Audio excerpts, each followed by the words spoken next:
Hello, this is Spellbinder with a news update on the Gulf toxic waste being spread all over the coast, killing people.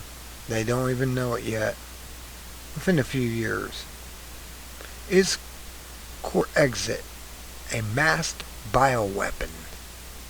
Shrimpers exposed to Corexit bleeding from the rectum.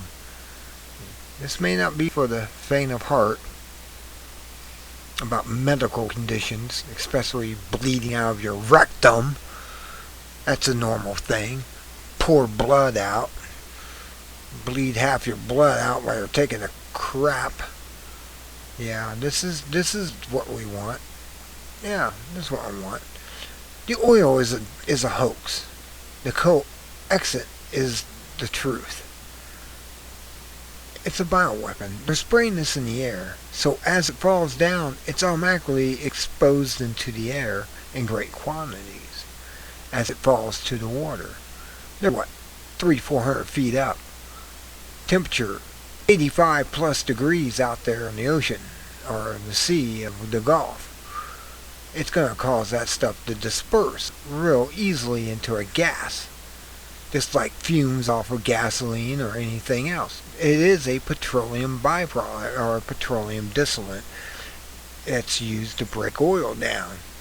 In other words, they use a more refined substance of oil to fight oil. Kind of like fighting fire with fire, except this will kill anything except what it's fighting. I mean, what it's fighting is oil. All it does is break it down, make it sink, and take the toxin with it. Goes down there, fish swim through it, turn into skeletons by the time they get to the other side. You know. Corexit, a loving chemical put out by Nalco, Nalco. Oh yeah, it's a loving chemical. It killed 98+% of the people up there in the Valdez incident in Alaska. Just do your Google, and on the life expectancy of people or something, there was a doctor that came forward and said, this stuff is deadly. It's called Corexit, and they used it up there and it killed everyone that worked on the cleanup because the oil was saturated with this stuff to break it down. And that gets me another thing. You look up there, they'll clean this stuff saturated with the Corexit 9527A, which was the one they used experimentally up there, which is more toxic than 95, even though 9500 is as toxic. And they used it up there, and the oil was still black when they were spraying it off the rocks and everything. I've hardly seen anything but red stuff, which tells me it's iron oxide, it's sulfur, because yellowing. There's yellow in it. That's sulfur. And there's other elements in there with like mud, volcanic mud. Kind of like pumice all grounded up and grayish. Coming up right around where you see the satellite pictures, it all looks gray. Well, of course it looks gray. It's got oil in it. Of course there's oil out there. But they went through a volcano trying to get to oil or something, and I think they deliberately went into a volcano period to create the catastrophe so you can raise gas prices up to $10 a gallon because they're going to shut all the production off of the coast. And when the coast is shut down and this bioweapon called Corexit takes effect, they're going to blame it all on the oil and say, oh well, the oil caused it. We kept it off. Everything's under control now. And the stocks go back up on BP. They make a killing off of this because everything's coming out A-OK. Right now, BP's making a profit as of today, the 20th of July 2010. And they're starting to make a profit again. Well, this is what's going on here. This is Dr. Susan Shaw, a marine toxicologist, sounding alarm about the physical conditions of a shrimper exposed to Corexit. She said, and that's what the Corexit does. It ruptures red blood cells, causes internal bleeding, and liver and kidney damage. As your liver breaks down and everything, you bleed because that's your main detoxifying organ in your body, and it's just breaking down and dying. Here's this video. I'm going to play it. It'll fall out of sequence because I'm doing this particular type of way of recording this. And she will be talking and the words will fall out. Let's just watch. So I got a very fiery... See how it stops? That's stopping her and making the voice pick up faster. So it wasn't skin contact, but the fumes. But I talked to shrimpers who were throwing their nets into the water. It was about a month ago when they were using the more toxic Corexit, the 9527. The water from the net splashed on his skin, and he got a headache that lasted for 3 weeks. He had heart palpitations. He had spasms and bleeding from the rectum.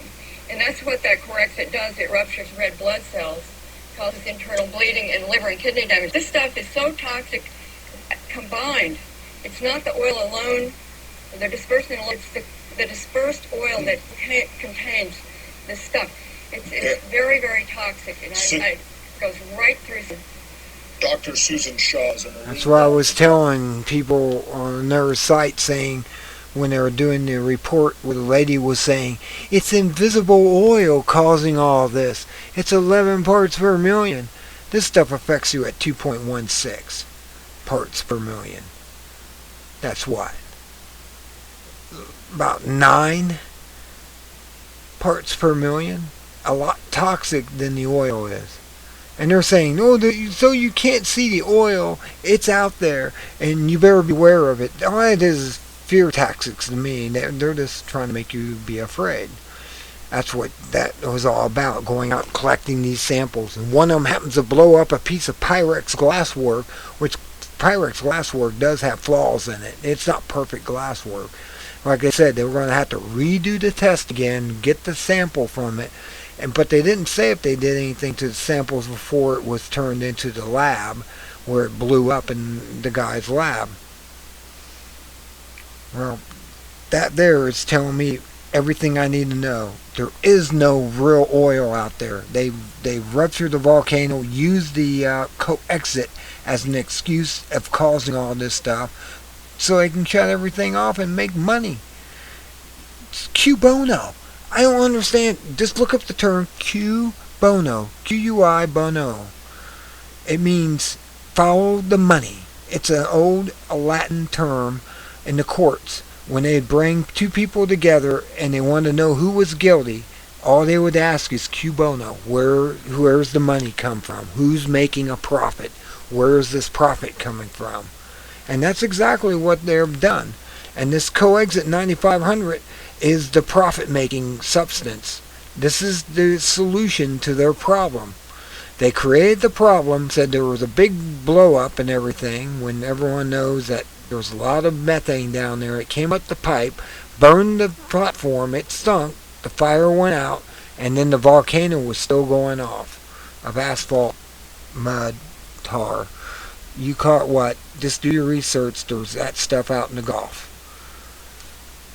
And it's causing Ebola, hemorrhagic fever signs and symptoms, rapid onset of fever, malaise, muscle pain, headaches, inflammation of the pharynx or your throat, 6 days following vomiting and bloody diarrhea. Individuals may develop molecular polar rash with bleeding at needle sites and bodily orifices.